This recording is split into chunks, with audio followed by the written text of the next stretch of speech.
Welcome to another edition of Survival Stuff with Indiana Jim, sponsored by Live Free USA at AmericanSurvivor.org. I am James C. Jones and I do live in Indiana, but Indiana Jones was taken, okay? So it's Indiana Jim. Live Free USA is America's oldest and most respected survival organization, established in 1968 to promote and educate for survival and family preparedness. We are a not-for-profit, tax-deductible organization supported only by memberships and contributions. So, today I'd like to talk to you about volunteering for a safer community. Traditionally, the image of the survivalist is somebody hiding in their basement or their bunker or out in the woods, not communicating with anybody, a hermit-like kind of thing. I never subscribed to that kind of thing. I've never subscribed to that hunker in the bunker or doomsday survival kind of thing. I think we need to be part of the solutions. We need to work together to get through the challenges that we have facing us today and tomorrow. I think one of the major causes of the problems we have today is a disconnect between the population, especially the survival preparedness population, and the preparedness and emergency response organizations that are out there trying to protect us. We should be able to work together. As budgets get tighter, and they're getting tighter everywhere, and we have basically a declining economy, let's face it, and the challenges get worse with civil unrest and crime and natural disasters and all the other kind of things that are happening. This lonesome survival thing down in my basement or wherever, oh yeah, I'm down in my basement, but anyhow, this lonesome survival idea is really not going to work for you over the long term. You want to be part of your community. You want to be helping your community, involved in your community for a number of reasons. Your first line of defense is a strong local security and safety response system within your community. I have never believed in, as I said, in the hunker and bunker mentality. It's not a good survival strategy for you in the long term. Ultimately, anything you can do to help your community to be safer and better prepared and better prepared for emergencies helps your family, helps your community, helps you personally, increases your chances of getting through these disasters in the long term. So you become part of the future, you become part of the solution instead of being off to the side, not helping at all. No matter where you live, make every effort you can to volunteer to become part of your community's disaster response, crime prevention, safety and security systems. So I'm going to outline a couple of opportunities that you have to do that. First of all, let's talk about Crime Watch. Now, Crime Watch is really something easy you should all be doing. Hopefully you have a Crime Watch program in your neighborhood. Crime Watch is basically just people in the block signing up to be observers and keeping your eye out for crime and, calling 911, calling the emergency numbers immediately if they see anything is suspicious. The police do not mind showing up, and now, if it turns out to be nothing, it turns out to be nothing. But this is how we keep our community safe, by being involved, by caring for our neighbors or what's going on. We see a strange pickup truck in the next door neighbor's driveway, and we think we're pretty sure they're on vacation. Call the police and they'll come and check it out. Maybe their uncle is gonna do some plumbing or something there, but otherwise, how will you feel if you say, well, I didn't call and they emptied out the guy's furniture? So anyhow, Crime Watch is very important. Communities with Crime Watch programs tend to have a much lower crime rate than communities without Crime Watch programs. Okay, we attend Crime Watch meetings, where we get updated and we get taught about things. In fact, a few days from now, I have one that's going to be on how to react to an active shooter situation. Then they will report on what the crime rates are, what the more common crimes are. But one of the things that I do as a Crime Watch captain, well, two things basically. One, I do a door-to-door canvas at least a couple of times a year just to get to know the people. I have 2 blocks to cover. And I get to know my neighbors, and they get to know me, and I get to talk to them about the problems and stuff. And they also feel more secure. The other thing is Every week I get a Crime Watch report from police headquarters which says what kind of crimes are happening. And particularly, you'll see broke into cars because they were left unlocked in the driveway. And people who don't want to get involved and don't want to get the Crime Watch report and don't want to know what's going on, okay, they are more likely to leave their vehicles in the driveway unlocked with their, in some cases I've seen it where they left their keys in there. Well, the vehicle was gone then. They left the garage unlocked. All these minor crimes that downgrade the entire community and have the potential to turn into more violent situations can be avoided just by knowing that these things are happening in your community and that you can take those easy steps of putting your car in the garage or locking it up or putting a security light on your garage to keep it lit up or keep a camera on it.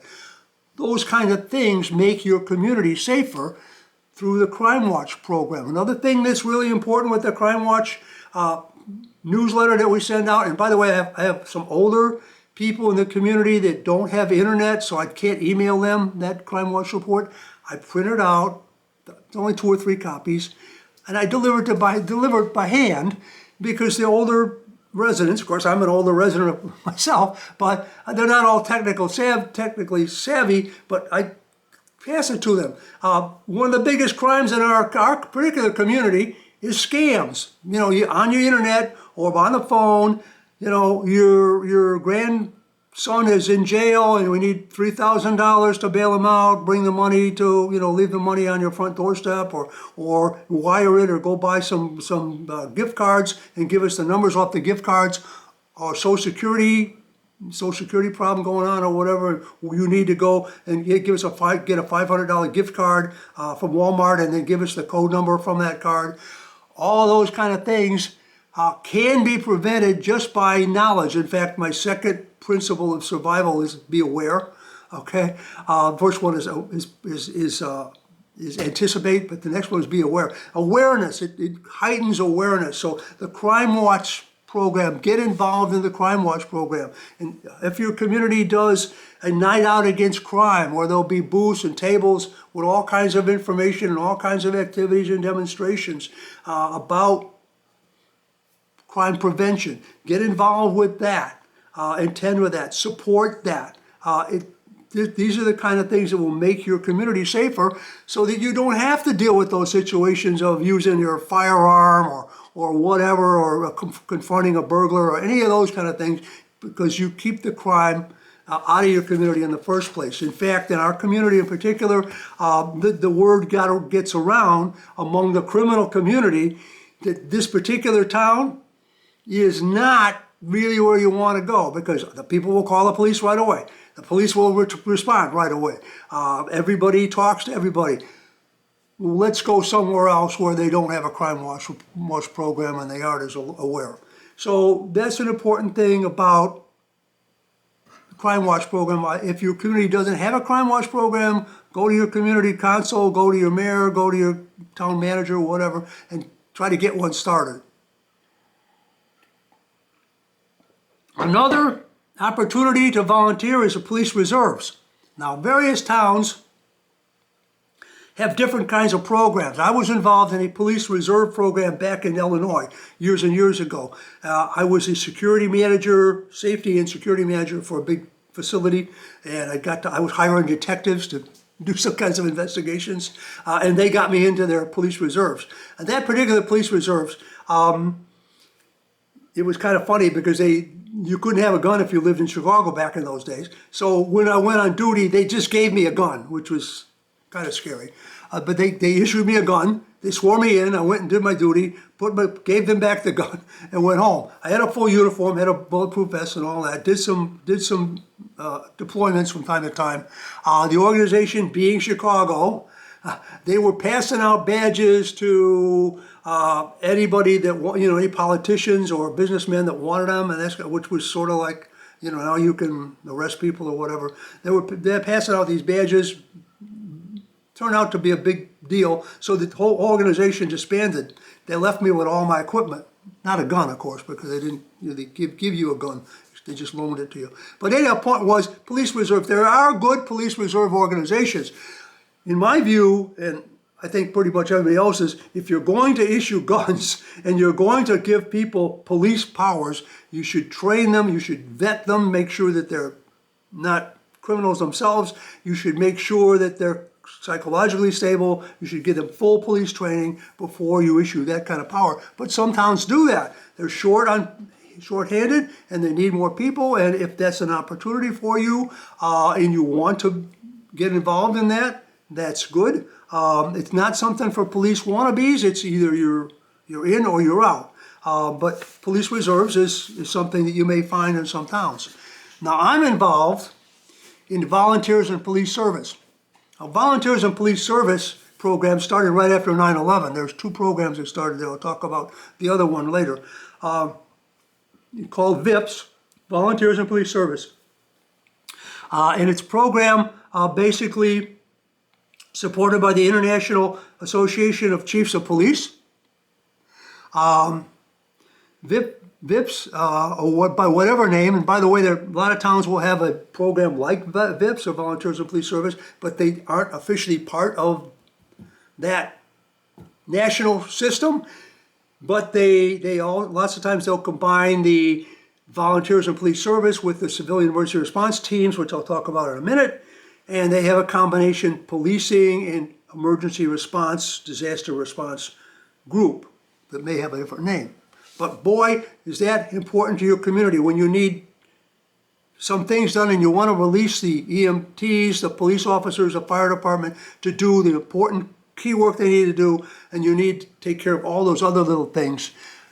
Those volunteers can be very important. It can make your community much stronger. So instead of you sitting at home with your survival food and whatever, worrying about what's happening, you're actually part of that solution so that everything is better, everything is safer, rescue is going on, those kind of things that are much better. Now, in my case, in Volunteers in Police Service, we're officially part of that VIPS system. Some things that I was trained in when I first started out. First of all, they gave us a light physical. They gave us a full psychological evaluation to make sure that we were stable. So I'm actually certifiably sane. And my wife is too. My wife and I, by the way, my wife goes with me on these things. We got training in fingerprinting, crime scene protection, traffic management, basic radio protocols, use of the Spillman computer system. We have to log in on the computer and log out. We have to log in where we're at, what we're doing at any given time. So we were about 6 months of once a week training sessions, so that before we were actually allowed to start going out on patrols. And we were issued a full bulletproof vest. We were also issued uniforms. In fact, I'm wearing my uniform shirt today. We are issued a duty belt and some other equipment so that we can do our patrols safely. We have an identification badge, so if we're checking somebody's house and they come out of the house, so we can show them the badge and say we're not up to no good. We have a nice high visibility jacket, high visibility vest, so that we can do traffic directions safely. By the way, I've had a couple of issues with traffic. Sometimes it's not too bad. But one time I directed traffic on 4th of July in a town west of Chicago. And trust me, you'd rather shoot it out with the drug lords than do traffic on a 4th of July night outside of Chicago. It can be a religious experience. But anyhow, the kinds of things that we do. We have a full police-like car. It says VIPS on the side, but it's got the light bar on the top. It's got all the lights and all of the computer and all the other things, sirens and everything that we need. We drive that around. We will do funeral escorts. So if a funeral's coming through town, we can get in front of that, light up everything. We have a button where we can actually make the lights turn green. Some towns don't have that, but we actually have what they call Opticon, which actually makes the lights green so we can go through the lights safely with the funeral.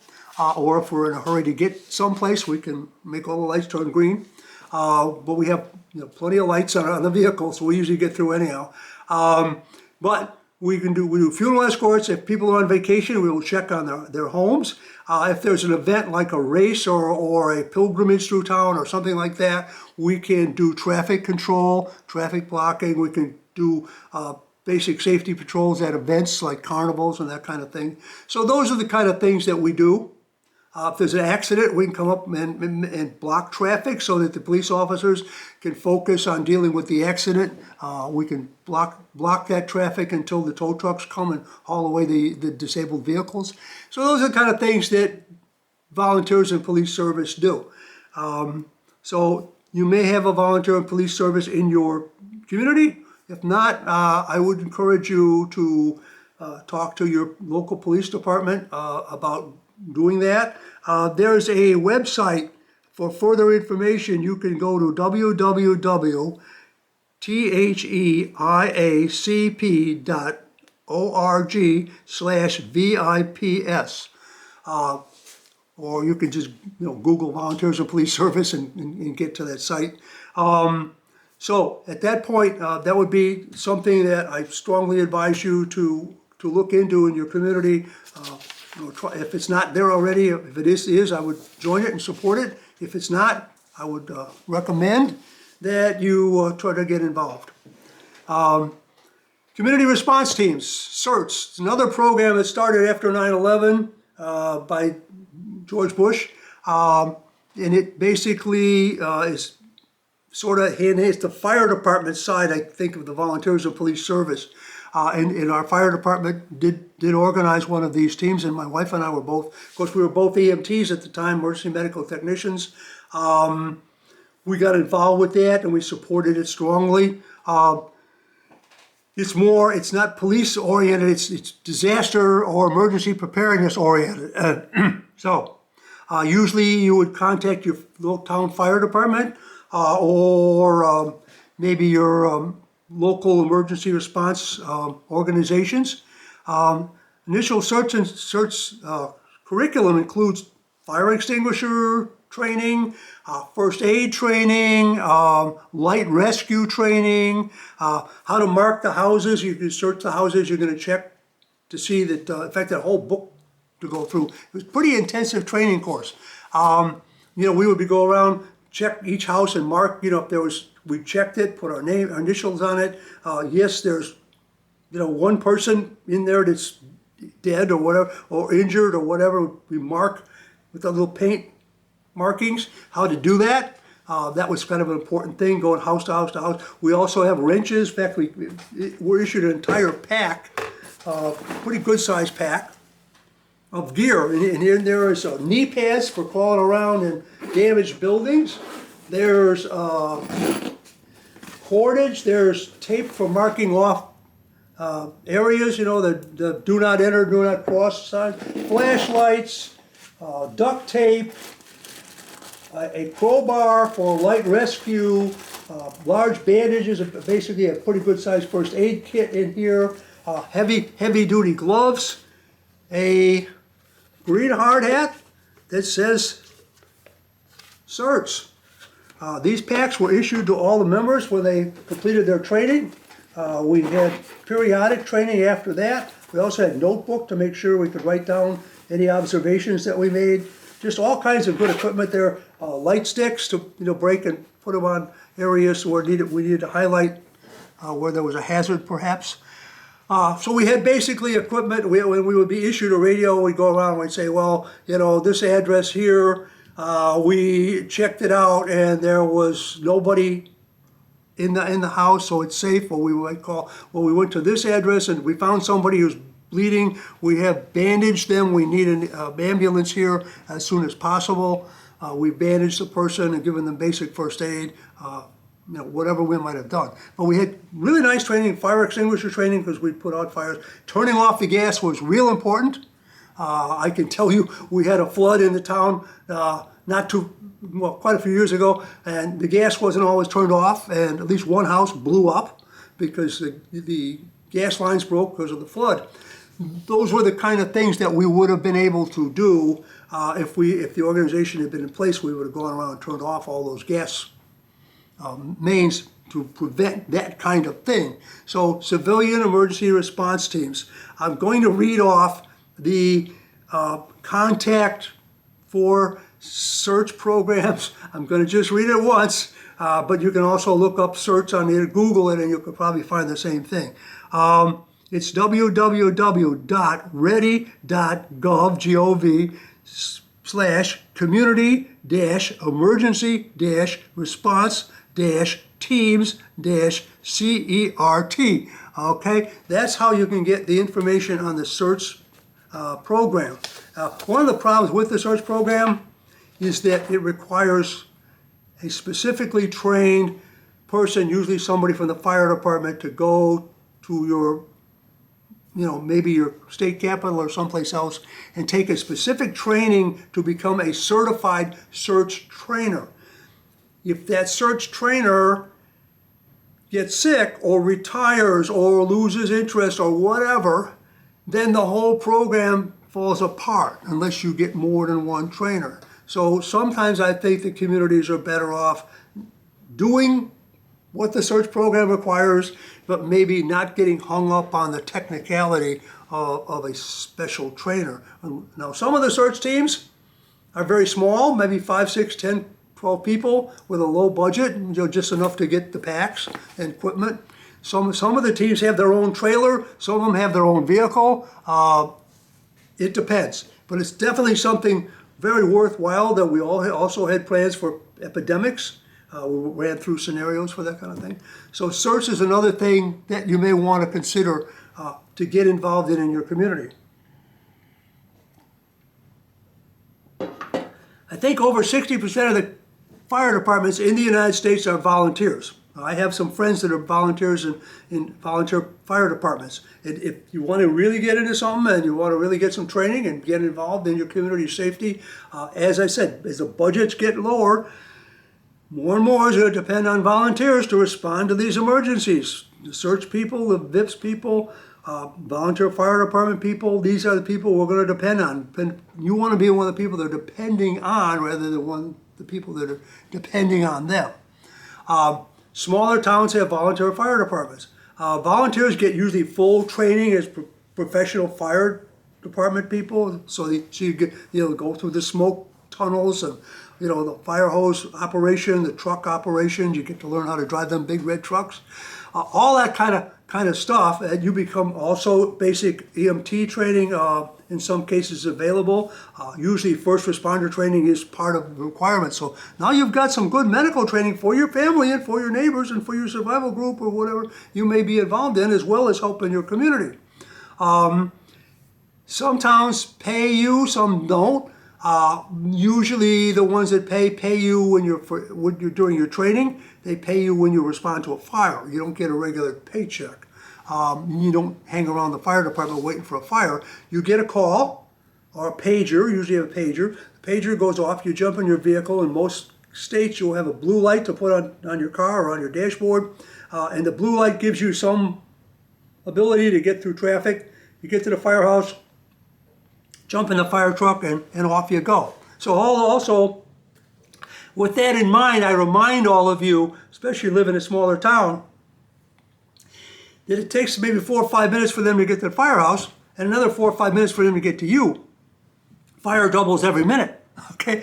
So fire extinguishers training and having good fire extinguishers in your house and having good smoke detectors in your house is really critical for your own personal fire protection, as well as becoming a member of your local volunteer fire department. So there's another opportunity. So what do we got now? We got Crime Watch. We got police reserves, we got volunteers and police service, okay? We got volunteers, and we got volunteers and police service, we got Crime Watch, and we got search. Okay, and we got the volunteer fire department, of course. So the other thing is Red Cross. You can contact the Red Cross. They're always looking for volunteers. There's a lot of things they do when that fire burns down somebody's house. They show up and help them find lodging and that kind of thing. I have several friends that spent 10, 15, 20 years working with the Red Cross. Sometimes they got sent overseas to different disasters and outside the United States, and sometimes they get sent all over the country to respond. They got a lot of experience in handling disasters. They got first aid training, advanced first aid training, and that kind of thing. So you may want to consider the Red Cross as another volunteering opportunity. So, conclusion, where are we at here? We're at the point that more and more disasters are coming, things are going to get harder and more dangerous as we go forward. There's no way around that. I wish there was, but we have to face that fact. Our emergency responders are great, our police are great, our fire departments are great, but they're all going to need help. If you want to make your community safer, that makes you safer, it makes your neighbors safer. It's what you should do as a responsible citizens. So, that which makes our community strong makes us safer. Communities that sponsor and support volunteer emergency programs are going to be stronger overall and safer, and that makes you stronger and safer. Citizens that actively support and participate in any kind of volunteer emergency response and safety programs are strengthening their own survival and preparedness potential and performing a task of civic responsibility. So, hope you're listening to that. Hope you give it a try. Help volunteer in your community to help your community in addition to your personal preparedness activities. So, till next time, this is Indiana Jim for Life and Freedom. Stay safe out there.